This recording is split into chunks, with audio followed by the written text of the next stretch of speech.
Trump administration Secretary of Defense, Pete Hegseth, has signaled a significant desire to impose a cut every year in line with the government efficiency efforts of the administration.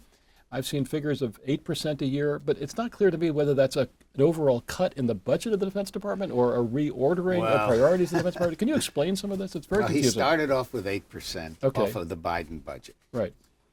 I actually ran the numbers, and it turned out it wasn't. I have to say, you were the comptroller of the Pentagon, yes, so you know something about the budget of the Pentagon. And so it turned out that he was actually closer to probably 5 or 6%.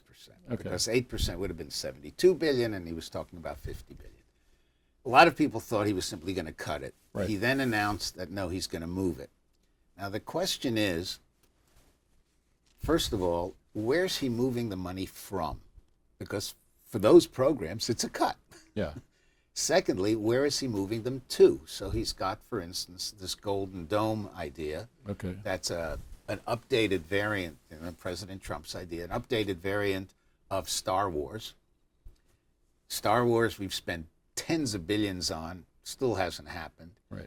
It's going to cost a ton of money. So if the money goes to that, then a lot of other conventional programs go by the wayside. It's going to be much harder to build a bigger Navy. He's trying to exempt the Navy. I wanted to ask you about the Navy. He's said he's exempting a number of programs. He's exempting, like, I think 17 programs. Including submarines, which are critical against the Chinese, by the way. Okay.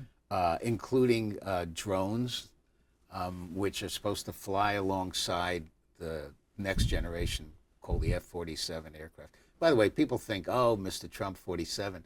Turns out we've had F-47s before. Oh. Yeah, they were P-47s, they became F-47. But okay, if Mr. Trump wants it to be F-47, I'm fine with that, I mean, we've had F-2s, we've had, so that's what, John Adams, I suppose. Whatever.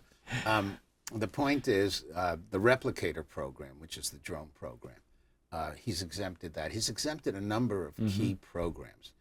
And he has focused on the Navy. But again, that goes back to the very first answer I gave you in terms of the doctrine. If you're going to be an offshore balancer, you better have a strong Navy and Air Force. So this is consistent with that.